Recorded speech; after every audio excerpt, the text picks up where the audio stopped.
Hi everyone, welcome to Mountain Home Stories and welcome back to The Tales of the Sun, Folklore of Southern India by Mrs. Howard Kingscote and Pandit Natisha Shastri. Last time we left Chandralêkhâ in a moment of extreme peril, trapped in her room as 8 ruthless robbers broke in at midnight. Tonight, the waiting ends. We witness the breathtaking climax of her survival and see if a single woman's wit can truly defeat 8 armed men. But that is only the beginning.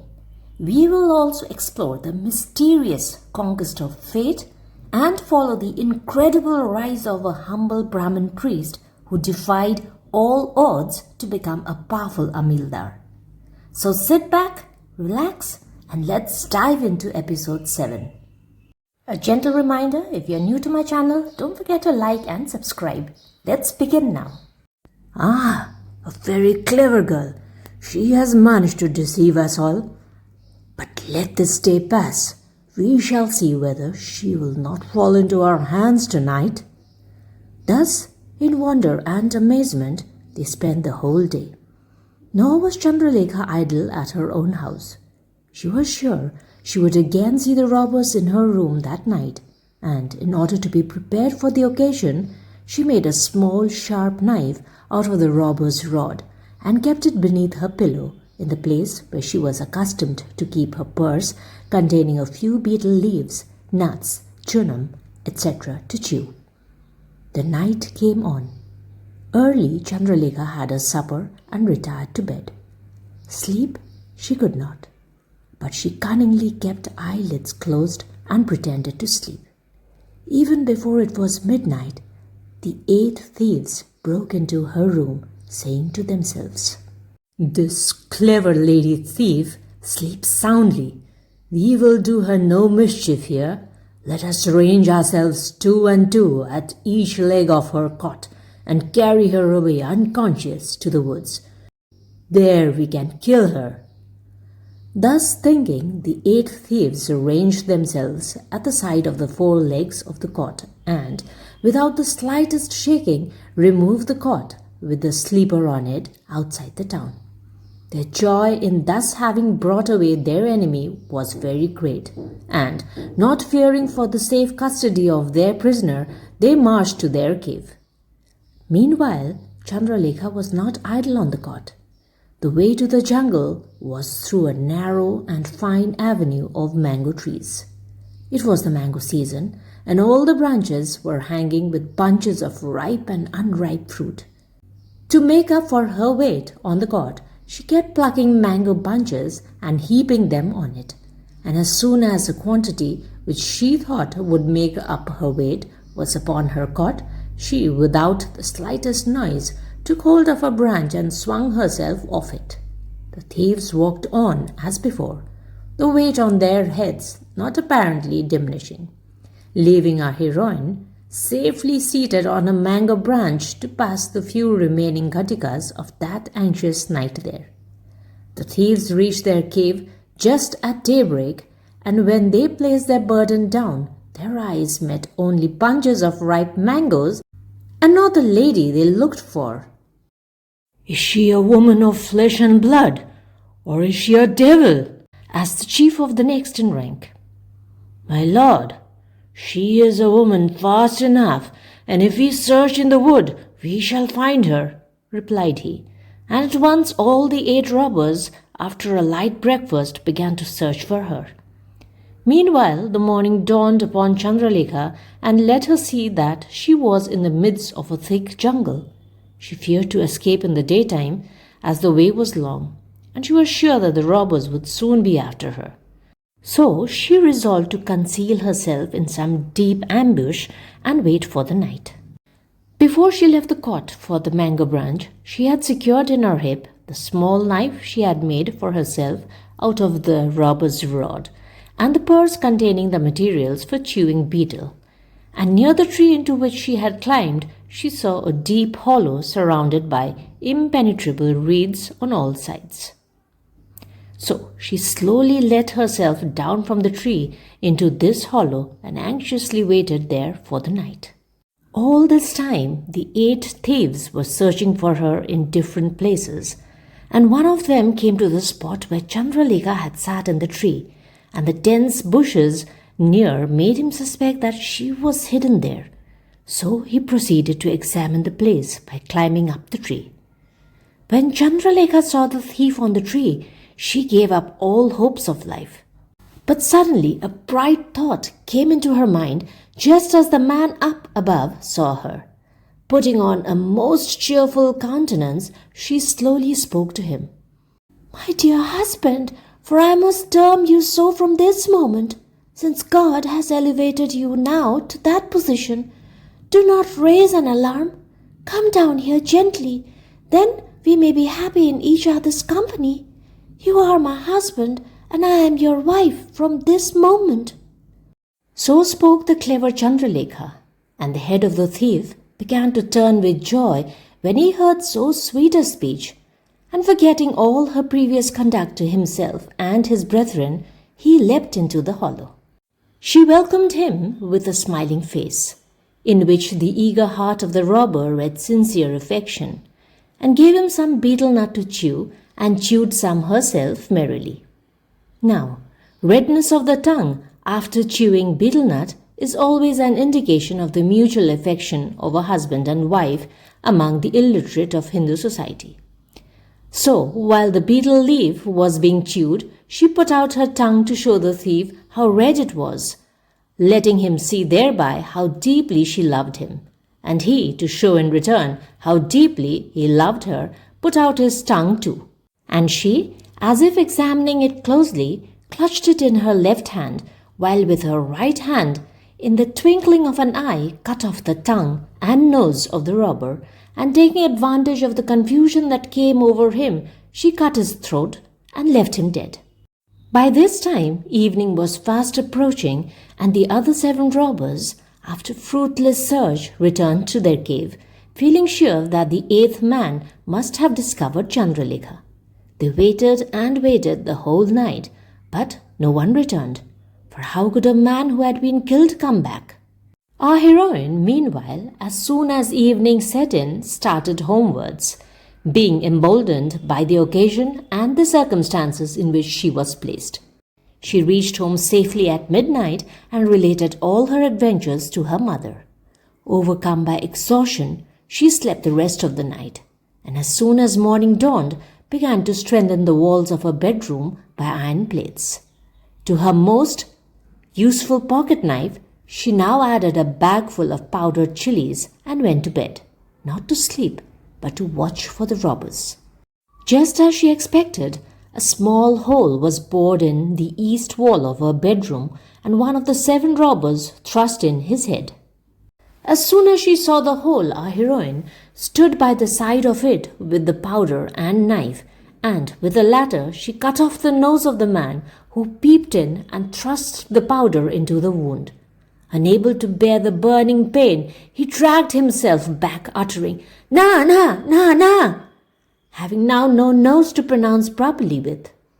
A second thief, abusing the former for having lost his nose so carelessly, went in, and the bold lady inside dealt in the same way with his nose, and he too dragged himself back in the same way, calling out, "Na, na, na, na."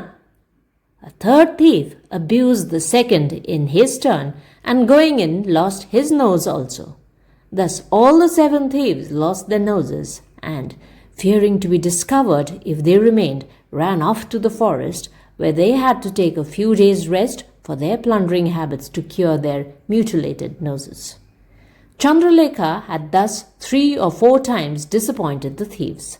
The more she disappointed them, the more she feared for her own safety, especially as she had now inflicted a lifelong shame on them.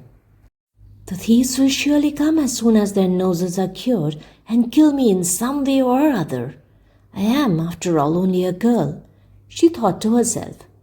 So she went at once to the palace and reported all her adventures with the 8 robbers to the prince, who had been her former classmate. The prince was astonished at the bravery of Chandralêkhâ and promised the next time the robbers came to lend her his assistance. So every night a spy from the palace slept in Chandralekha's house to carry the news of the arrival of the robbers to the prince, should they ever go there. But the robbers were terribly afraid of approaching Chandralekha's house after they came to know that she had a knife made out of the boring rod. But they devised among themselves a plan to invite Chandralekha to the forest under the pretense of holding a nudge, and sent to her house a servant for that purpose. The servant came and, entering Chandralekha's house, spoke thus to her. "My dear young lady, whoever you may be, you have now a chance of enriching yourself. I see plainly from the situation of your house that you are one of the dancing girl's caste.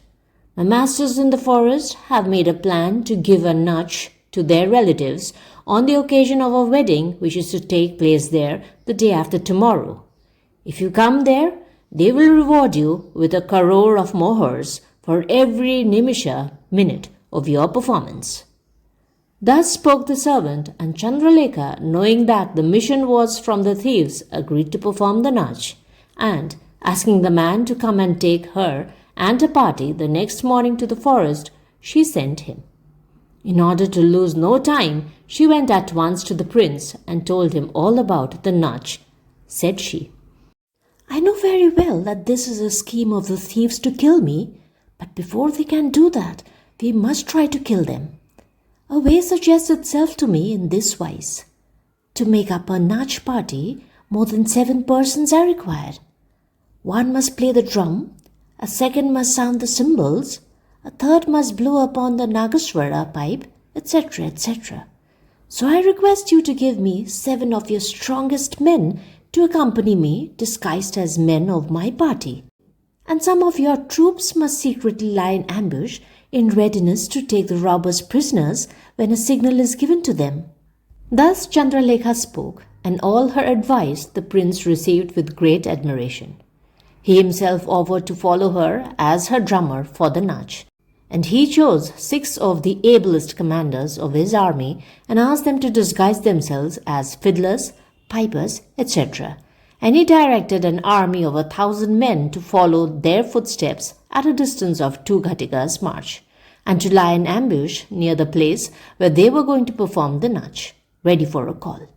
Thus everything was arranged, and all were ready by the morning to start from Chandralekha's house.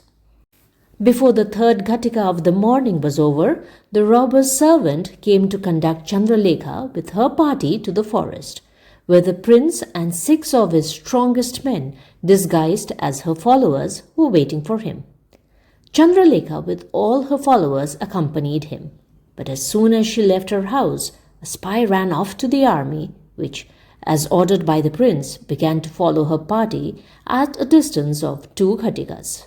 After travelling a long way, Chandralekha and her party reached the Nudge Pavilion at about 5 ghatikas before sunset.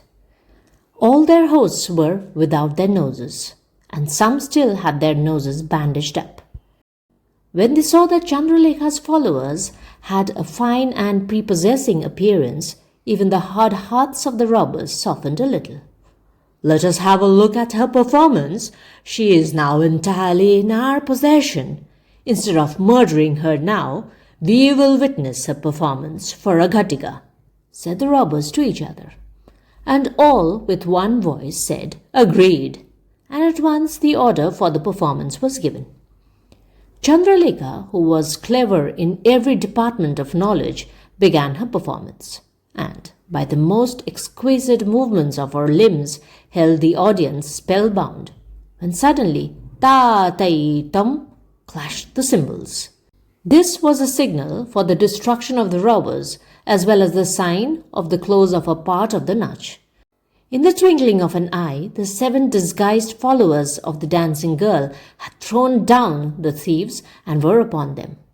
Before the servants of the robbers could come to the help of their masters, the footsteps of an army near were heard, and in no time the prince's 1,000 men were on the spot and took all the robbers and their followers prisoners. So great had been the ravages of these robbers in and round Kaivalyam that, without any mercy being shown to them, They and their followers were all ordered to be beheaded, and the prince was so much won over by the excellent qualities of Chandralêkhâ that, notwithstanding her birth as a dancing girl, he regarded her as a gem of womankind and married her. Buy a girl in a bazaar, kanniyai kadayadko, is a proverb. What matters where a girl is born, provided she is virtuous?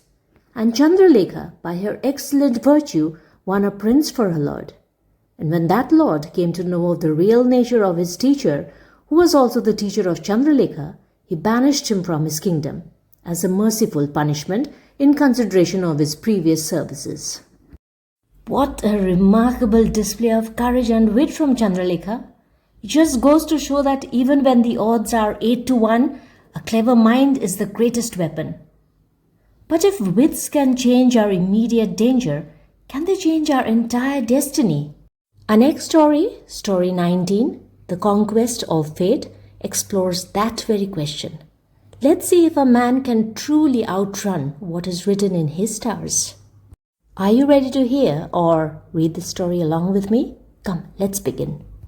Story 19, The Conquest of Fate.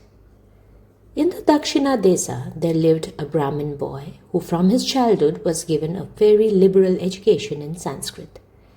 He had read so much in philosophy that before he reached the 16th year of his life, he began to despise the pleasures of the world. Everything which he saw was an illusion, mithya, to him.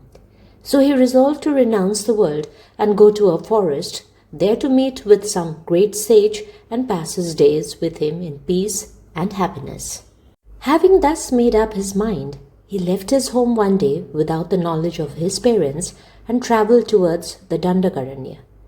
After wandering for a long time in that impenetrable forest and undergoing all the miseries of a wood inhabited only by wild beasts, he reached the banks of the Tungabhadra.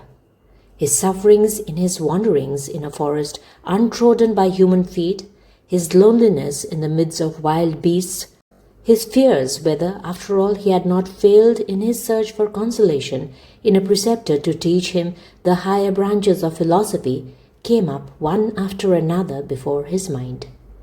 Dejected and weary, he cast his glance forward as far as it could reach. Was it a reality or only imagination? He saw before him a lonely cottage of leaves, Purnashala. To a lonely traveller, even the appearance of shelter is welcome. So he followed up his vision till it became a reality, and an aged, hoary Brahmin, full 80 and more in years, welcomed a young philosopher. "What has brought you here, my child, to this lonely forest, thus alone?" spoke in a sweet voice the hoary lord of the cottage of leaves. "A thirst for knowledge, so that I may acquire the mastery over the higher branches of philosophy," was the reply of our young adventurer, whose name was Subrahmanya. "Sit down, my child," said the old sage, much pleased that in this Kali-yuga, which is one long epoch of sin, there was at least one young lad who had forsaken his home for philosophy. Having thus seen our hero safely relieved from falling a prey to the tigers and lions of the Dandakaranya, let us inquire into the story of the old sage. In the good old days, even of this Kali-yuga, learned people, after fully enjoying the world, retired to the forest, with or without their wives, to pass the decline of life in solemn solitude and contemplation. When they went with their wives, they were said to undergo the Vanaprastha stage of family life. The hoary sage of our story was undergoing Vanaprastha, for he was in the woods with his wife. His name while living was Gyananidhi. He had built a neat Purnashala or cottage of leaves on the banks of the commingled waters of the Tunga and Bhadra, and here his days and nights were spent in meditation. Though old in years, he retained the full vigor of manhood, the result of a well-spent youth. The life of his later years was most simple and sinless. Remote from man, with God he passed his days, prayer all his business, all his pleasures praise. The wood yielded him herbs, fruits, and roots, and the river, proverbial for its sweet waters, supplied him with drink. He lived, in fact, as simply as the bard who sang, "But from the mountain's grassy side a guiltless feast I bring, a bag with herbs and fruits supplied, and water from the spring." His faithful wife brought him these, while Gyananidhi himself devoted his whole time to the contemplation of God. Such was Gyananidhi, the abode of all wise people, to whom the boy philosopher Subrahmanya resorted. After questioning each other, both were mightily pleased at the fortune which had brought them together.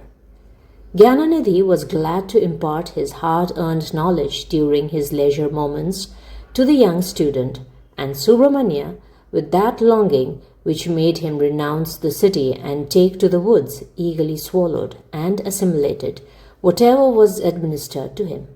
He relieved his mother, for as such he regarded his master's wife, of all her troubles, and used himself to go out to bring the fruits, herbs, and roots necessary for the repasts of the little family. Thus passed 5 years, by which time our young friend had become learned in the many branches of Aryan philosophy.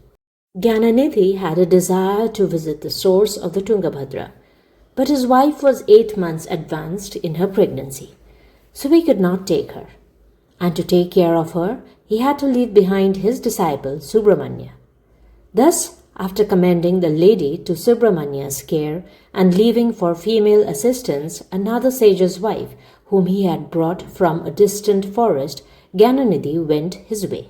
Now, there is a strong belief among Hindus that Brahma, the great creator, writes on everyone's head at the time of his birth his future fortunes in life. He is supposed to do this just at the moment of birth. Of course, the great god, when he enters the room to discharge his onerous duty, is invisible to all human eyes. But the eyes of Subrahmanya were not exactly human. The supreme knowledge which Gyananidhi had imparted to him made it easy for him to discern at once a person entering most impolitely the room in which his master's wife had been confined. "Let your reverence stop here," said the disciple angrily, though respectfully.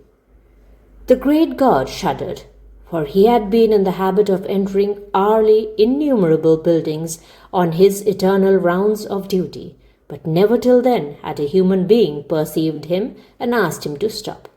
His wonder knew no measure, and as he stood bewildered, the following reprimand fell on his ears. "Hoary Brahmin sage," for so Brahma appeared, "it is unbecoming your age thus to enter the hut of my master, unallowed by me, who am watching here. My teacher's wife is ill. Stop." Brahma hastily, for the time of inscribing the future fortune on the forehead of the baby to be born was fast approaching, explained to Subrahmanya who he was and what had brought him there. As soon as our young hero came to know the person who stood before him, he rose up and, tying his upper cloth round his hips as a mark of respect, went round the Creator thrice, fell down before Brahma's most holy feet, and begged his pardon. Brahma had not much time. He wanted to go in at once, but our young friend would not leave the god until he explained what he meant to write on the head of the child. "My son," said Brahma, "I myself do not know what my iron nail will write on the head of the child. When the child is born, I place the nail on its head, and the instrument writes the fate of the baby in proportion to its good or bad acts in its former life. To delay me is merely wrong. Let me go in." "Then," said Subrahmanya, "Your Holiness must inform me when Your Holiness goes out what has been written on the child's head." "Agreed," said Brahma and went in. After a moment he returned, and a young hero at the door asked the god what his nail had written. "My child," said Brahma, "I will inform you what it wrote, but if you disclose it to anyone, your head will split into 1,000 pieces.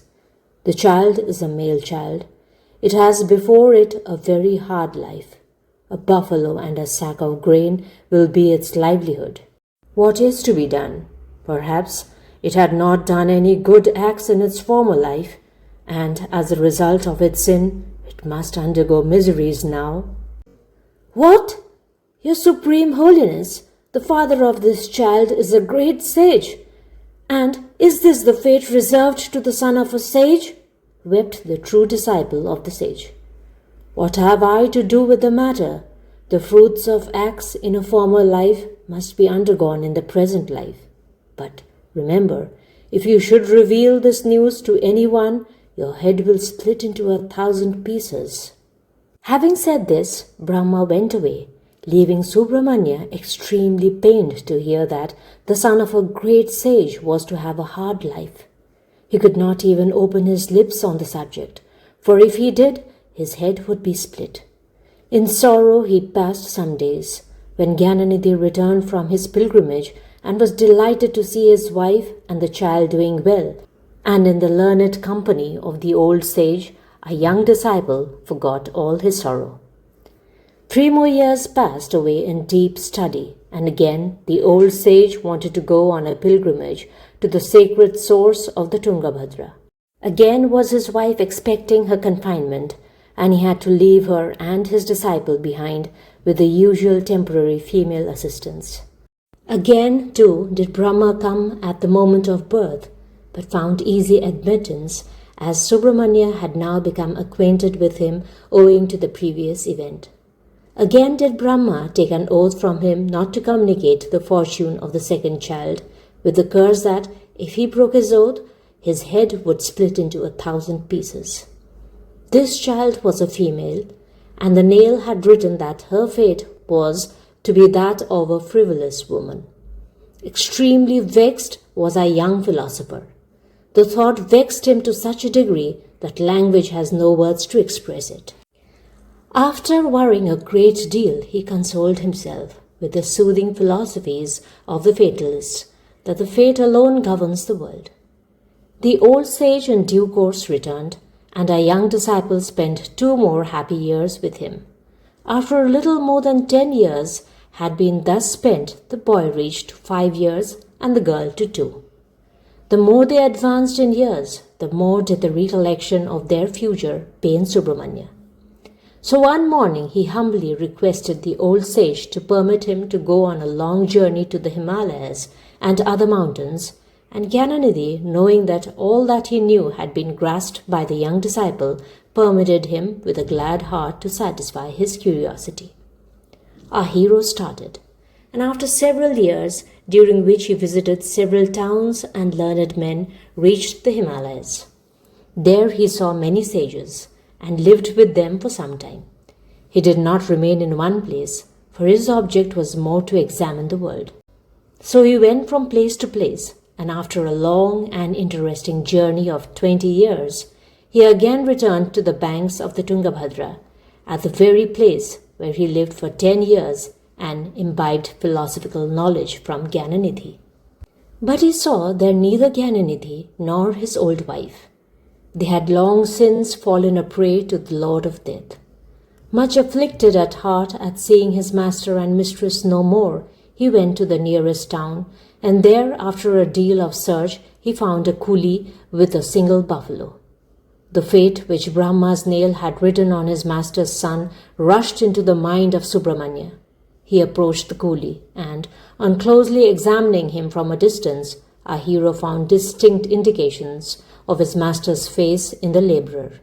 His grief knew no bounds at seeing the son of a great sage thus earning his livelihood by minding a buffalo. He followed him to his home and found that he had a wife and 2 children. 1 sack of corn he had in his house and no more, from which he took out a portion every day and gave it to his wife to be shelled. The rice was cooked, and with the petty earnings of a coolie, he and his family kept body and soul together. Each time the corn in the sack became exhausted, he used to be able to save enough to replenish it again with corn. Thus did he, according to the writing of Brahma's nail, pass his days. Kapali was the name of this coolie, the sage's son. "Do you know me, Kapali?" said our hero as he remembered his name. The coolie was astonished to hear his name so readily pronounced by one who was apparently a stranger to him, but he said, "I am sorry that I do not know you, sir." Subramanya then explained to him who he was and requested him to follow his advice. "My dear son," said he, "do as I bid you. Early morning tomorrow, leave your bed and take to the market your buffalo and the corn sack. Dispose of them for whatever amount they will fetch. Do not think twice about the matter. Buy all that is necessary for a sumptuous meal from the sale proceeds and eat it all up at once without reserving a morsel for the morrow. You will get a great deal more than you can eat in a day, but do not reserve any, even the smallest portion of it. Feed several other Brahmins with it. Do not think that I advise you for your ruin. You will see in the end that what your father's disciple tells you is for your own prosperity." However, whatever the sage might say, Kapali could not bring himself to believe him. "What shall I do to feed my wife and children tomorrow if I sell everything belonging to me today?" Thus thought Kapali and consulted his wife. Now she was a very virtuous and intelligent woman. Said she, "My dear lord, we have heard that your father was a great Mahatma. This disciple must equally be a Mahatma. His Holiness would not advise us to our ruin. Let us follow the sage's advice." When Kapali's wife thus supported the sage, he resolved to dispose of his beast and sack the next morning, and he did so accordingly. The provisions he bought were enough to feed 50 Brahmins morning and evening, as well as his own family. So that day he fed Brahmins for the first time in his life. Night came on, and after an adventurous day, Kapali retired to sleep. But sleep he could not. Meanwhile, Subramanya was sleeping on the bare veranda outside the house, and he came to the sage and said, "Holy sage, nearly half of the night is spent, and there are only 15 ghatikas more for the dawn. What shall I do for the morrow for my hungry children? All that I had I have spent. I have not even a morsel of cold rice for the morning." Subramanya showed him some money that he had in his hand, enough to buy a buffalo and a sack of corn in case the great god did not help him, and asked him to spend that night, at least the remainder of it, in calm sleep. So Kapali, with his heart at ease, retired to rest. He had not slept more than 10 ghatikas when he dreamt that all his family, his wife and children, were screaming for a mouthful of rice. Suddenly he awoke and cursed his poverty, which always made such thoughts dwell uppermost in his mind. There were only 5 ghatikas for the lord of the day to make his appearance in the eastern horizon. And before this could happen, he wanted to finish his morning bath and ablutions, and so he went to his garden to bathe at the well.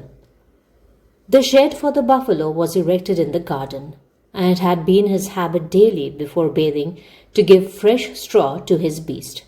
That morning he thought he would be spared that duty, but, wonder of wonders, he saw another buffalo standing there. He cursed his poverty again, which made him imagine impossibilities. How could it be possible that his beast should be standing there when he had sold it the previous morning? So he went into the shed and found a real buffalo standing there. He could not believe his eyes and hastily brought a lamp from his house. It was, however, a real buffalo, and beside it was a sack of corn. His heart leapt with joy, and he ran out to tell his patron, Subramanya.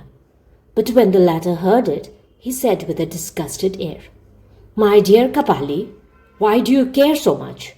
Why do you feel so overjoyed? Take the beast at once with the corn sack and sell them as you did yesterday." Kapali at once obeyed the orders and changed the money into provisions. Again 50 Brahmins were fed the next day too, and nothing was reserved for the third day's use. Thus it went on in Kapali's house. Every morning he found a buffalo and a sack of corn, which he sold and fed Brahmins with the proceeds. In this way a month passed.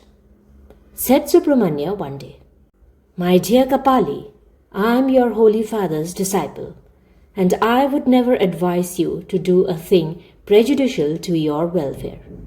When I came to know that you were the son of the great sage Gyananidhi and were leading so wretched a life, I came to see you in order to alleviate your miseries. I have now done so, having pointed out the way to you to live comfortably. Daily must you continue thus. Do as you have been doing for the past month, and never store away anything. For if you reserve a portion, all this happiness will fail, and you will have to revert to your former wretched life. I have done my duty towards you. If you become ambitious of hoarding up money, this good fortune may desert you." Kapali agreed to follow the advice of the sage to the uttermost detail, and requested him to remain in his house. Again said Subramanya, "My son, I have better work before me than living in your house, so please excuse me, but before leaving you, I request you to inform me as to where your sister is. She was a child of 2 years of age when I saw her 20 years ago. She must be about 22 or 23 now. Where is she?" Tears trickled down the eyes of Kapali when his sister was mentioned. Said he, "Do not, my patron, think of her. She is lost to the world. I am ashamed to think of her. Why should we think of such a wretch at this happy time?" At once the inscription made by Brahma's nail rushed into Subramanya's mind, and he understood what was meant. Said he, "Never mind. Be open and tell me where she is." Then her brother, Kapali, with his eyes still wet with tears, said that his sister, the daughter of the sage Gyananidhi, was leading the worst of lives in an adjoining village, and that her name was Kalyani. Subramanya took leave of Kapali and his wife, after blessing his little children and again warning his friend. He had conferred what happiness he could upon his master's son, and now the thought of reforming his master's daughter reigned supreme in his heart. He went at once to the village indicated and reached it at about nightfall. After an easy search, he found her house and knocked at the door. The door was at once opened. But on that day she was astonished to see a face such as she could never expect to approach her house. "Do you know me, Kalyani?" said Subramanya, and she in reply said that she did not. He then explained who he was, and when she came to know that it was a disciple of her father that was standing before her, she wept most bitterly. The thought that after having been born of such a holy sage, she had adopted so wretched a life, the most shameful in the world, made her miserable at heart. She fell down at his feet and asked to be forgiven. She then explained to him her extreme misery and the hard necessity which had compelled her to take to her present way of living. He then consoled her and spoke thus, "My dear daughter, my heart burns within me when I see that necessity has driven you to this wretched life. But I can redeem you if you will only follow my advice. From this night, you had better shut your door, and never open it to any other person except to him who brings to you a large measure full of pearls of the first water. You follow this advice for a day, and I shall then advise you further." Being the daughter of a great sage, and having been compelled by necessity to take to a wretched life, she readily consented to follow her father's disciple when he promised to redeem her. She bolted the door, and refused admission to anyone unless they brought a large measure full of pearls. Her visitors, fancying that she must have gone mad, went away. The night was almost drawing to a close, and all her friends had gone away disappointed. Who was there in the village to give to her one measure full of pearls? But as the nail of Brahma had appointed for her such a life as stated, someone was bound to comply with her terms. And as there was no human being who could do so, the god Brahma himself assumed the shape of a young man, and, with a measure full of pearls, visited her in the last watch of the night and remained with her. When morning dawned, he disappeared. And when Kalyani explained to the disciple of her father the next morning that after all one person had visited her with a measure full of pearls on the previous night, he was glad to hear of it. He knew that his plan was working well. Said he, "My dear daughter, you are restored to your former good self hereafter from this day. There are very few people in this world who could afford to give you a measure full of pearls every night. So he that brought you the pearls last night must continue to do so every night, and he shall be hereafter your only husband.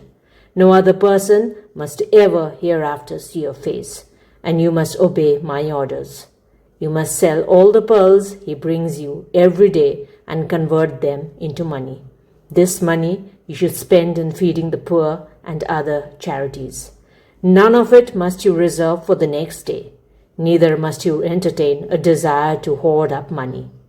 The day you fail to follow my advice, you will lose your husband, and then you will have to fall back on your former wretched life." Thus said Subramanya, and Kalyani agreed to strictly follow his injunctions. He then went to live under a tree opposite to her house for a month to see whether his plan was working well, and found it worked admirably. Thus, after having conferred happiness to the best of his abilities on the son and daughter of his former master, Subramanya took leave of Kalyani, and with her permission, most reluctantly given, he pursued his pilgrimage. One moonlight night, after a long sleep, Subramanya rose up almost at midnight, and hearing the crows crowing, he mistook it for the dawn and commenced his journey. He had not proceeded far when on his way he met a beautiful person coming towards him, with a sack of corn on his head and a bundle of pearls tied up in the end of his upper cloth on his shoulder, leading a buffalo before him. "Who are you, sir, walking thus in this forest?" said Subramanya.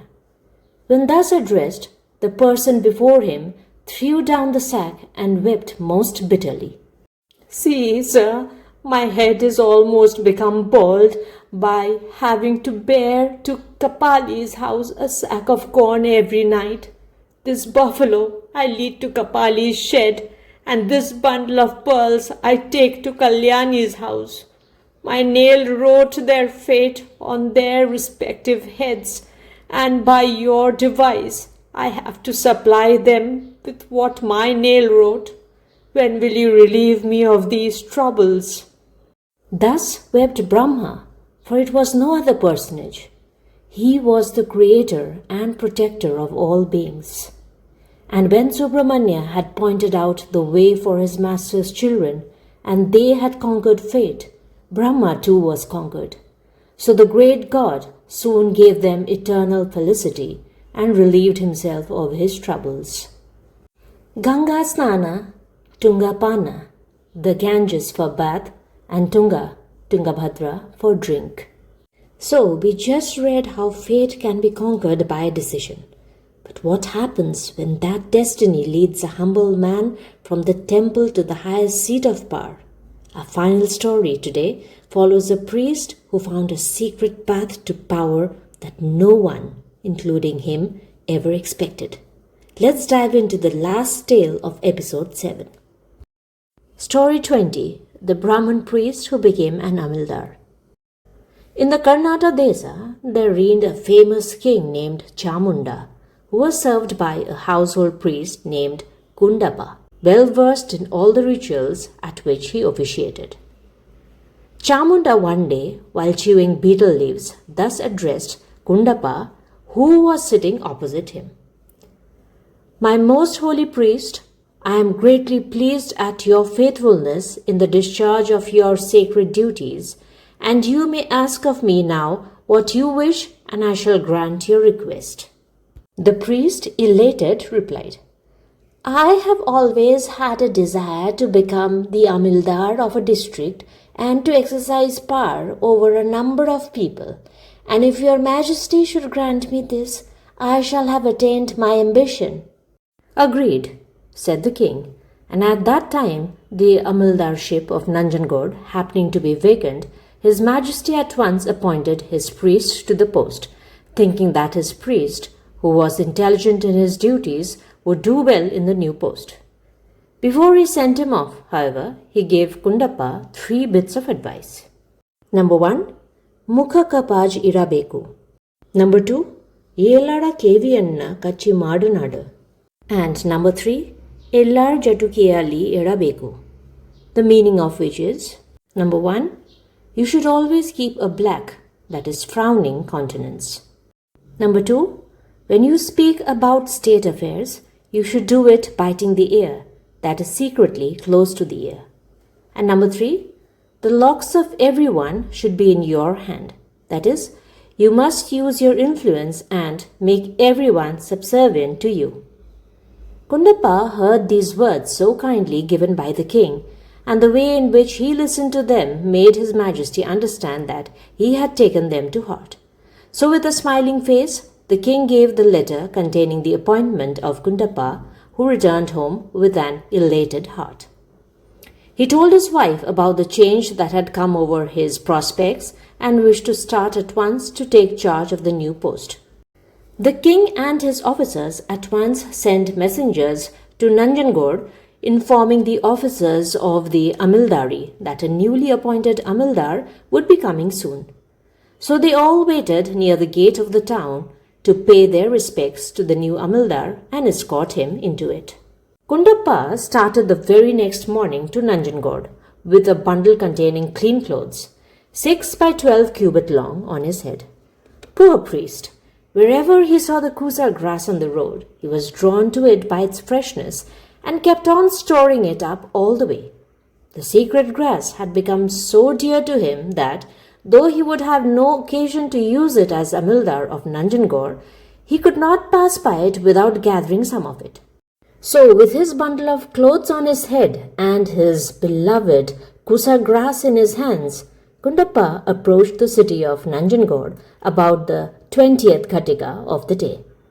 Now, though it was very late in the day, none of the officers who had come out to receive the Amildâr had returned home to their meals. Everyone was waiting in the gate, and when Kundappa turned up, no one took him to be anything more than a priest. The bundle on his head and the green ritual grass in his hands proclaimed his vocation. But everyone thought that, as a priest was coming by the very road the Amildâr would take, he might bring news of him, whether he had halted on the road and would or might be expected before the evening.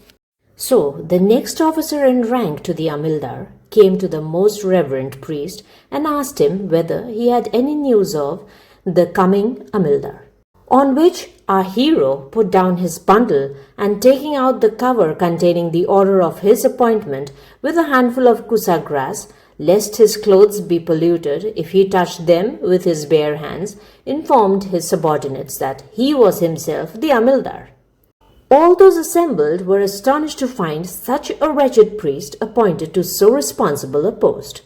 But when it was made known that Kundappa was the new Amildâr, the customary music was played and he was escorted in a manner due to his position into the town. He had been fasting from the morning, and a grand feast was prepared for him in the house of the next senior official, which Kundappa entered for a dinner and rest. He there informed the officials that he would be at the office at the 25th Katika of the evening. From the way in which he issued the order, all thought that he was really an able man, and that he had come in the guise of a simple priest in order to find out the real state of his district. So every officer went home, bathed, had his meal in haste, and attended at the office. The chief assistant took the Amildâr to his house and entertained his guest as became his position. Kundappa, being a priest, was a very good eater, for never for a day in his life had he spent money out of his own pocket on meals, so what reason had he to inquire about the price of provisions? It was at the expense of others he had grown so fat. And doing more than full justice to all the good things, much to the secret amusement of his host and assistant, Kundappa rose up from his food and washed his hands. He then wanted betel leaves, though to ask for these before the host offers them is very impolite. But his subordinate interpreted it as an order from a master and brought the platter containing the necessary nutmeg, mace, nut, leaves, and chunam, lime. "Where is the dakshina?" next asked the Amildâr. His host did not quite understand whether this was meant in earnest or in a joke, and before he could solve the question in his mind, "Where is the dakshina?" reiterated the Amildâr. And his assistant, thinking that his new superior was prone to taking bribes, at once brought a bag containing 500 mohurs and placed it in the platter. Now, a dakshina to a Brahmin is not usually more than a couple of rupees. But should an Amildâr ask for one, his assistant would naturally mistake him and think he was hinting at a bribe. Kundappa, greatly pleased at a princely dakshina such as he had never seen before in all his life, at once opened the bag and counted out every gold piece in it, carefully tying them up in his bundle. He then began to chew his betel and at one gulp swallowed up all the nutmeg and mace in the platter. All this made his assistant strongly suspect the real nature of the new Amildâr, but then there was the order of the king, and it must be obeyed. Kundappa next asked his assistant to go on in advance of him to the office, saying that he would be there himself in a ghatika. The assistant accordingly left a messenger to attend on the Amildâr, and being very anxious to see things in good order, left his house for the office. Kundappa now remembered the 3 bits of advice given by the king, the first of which was that he should always put on, when in office, a black countenance. Now he understood the word black in its literal sense and not in its allegorical one of frowning, and so, going into the kitchen, he asked for a lump of charcoal paste. When this was ready, he blackened the whole of his face with it, and covering his face with his cloth, as he was ashamed to show it, entered the office. With his face thus blackened and partly covered with the cloth, the new Amildâr came and took his seat. Now and then he would remove the cloth from his eyes to see how his officers were working, and meanwhile all the clerks and others present were laughing in their sleeves at the queer conduct of their chief. The evening was drawing to a close, and there were certain orders to be signed. So, taking them all in his hand, the assistant approached the Amildâr and stood at a respectful distance. Kundappa, however, asked him to come nearer, and nearer the assistant came. "Still nearer," said Kundappa, and nearer still came the assistant. The second bit of advice from the king now rushed into the Amildâr's mind, that he should bite the ear of his official when he inquired into state affairs, and as Kundappa's want of sense always made him take what was said literally, he opened his mouth and bit the ear of his assistant, while in a muffled voice he asked him whether all his people enjoyed full prosperity. The assistant now, in very fear of his life, roared out that all the people were enjoying the greatest prosperity. But Kundappa would not let go his ear till the poor assistant had roared out the answer more than 20 times. The poor wretch's ear soon began to swell enormously, and leaving the office in disgust, he started to report to the king the insane acts of the new Amildâr. 2 out of the 3 bits of advice from the king had now been duly obeyed, but the third, that the locks of all the people must be in his hands, remained unfulfilled, and Kundappa wished to carry out that also quickly. Night had now set in, and as the Amildâr still remained in his seat, all his officers were compelled to do the same. In this way, the 10th Ghatika of the night approached, and still the Amildâr would not get up, but sat with his black face secured in his cloth, now and then peeping out to see whether they were all asleep or awake. The fact was, he was waiting for an opportunity to have all the locks of his officers in his hand. As soon as all his officers fell asleep, he intended to cut off all their locks, as usual understanding the words in their literal sense. At about midnight, never dreaming of the stupid act that the Amildâr was contemplating in his mind, Everyone fell asleep, but Gundappa rose up and with a pair of scissors cut off all the locks of their officers. He then tied them all up in a bundle and returned to his assistant's home late at night, where the servants gave him something to eat, after which he started with his bag of mohurs and bundle of locks to his king to inform him of how well he had obeyed his orders. In the early morning he reached the presence of His Majesty only a nimisha after his assistant had arrived. Seeing the Amildâr, he was too afraid to lodge any complaint, but his swollen ear drew the attention of every eye in the assembly. Gundappa now stood before the king with the charcoal on his face and said, "Most noble king, you ordered me to blacken my face for my new duty. See, I have not even yet removed the dye. You ordered me next only to speak while biting an ear. Look, please, at my assistant's ear, who stands before you, and tell me whether I have not obeyed you. And as for having the locks of my officers in my hands, why, here they are in this bundle." Never had the king seen a similar instance of such stupidity, and the thought that Gundappa had shorn so many respectable heads of their locks and had really bitten the ear of a worthy gentleman brought much shame to his heart. He begged pardon of the injured man, and from that day forward was very careful in the choice of his officers. Poor Gundappa was dismissed even from the priestship, and his belly grew lean from having no longer the privilege of eating rich food at others' cost. And so we conclude another chapter of Tales of the Sun. We finally saw how Chandralêkhâ's bravery paid off. Subrahmanya challenged the very idea of destiny, and we witnessed the incredible rise of a humble priest. I hope these stories from southern India stayed with you tonight. Which one was your favorite? Was it the thrill of the escape or the wisdom of conquering fate? Let me know in the comments below. I read every single one. Next time, we move towards the final episodes of this legendary collection. Don't forget to subscribe so you don't miss the grand finale of our folklore journey.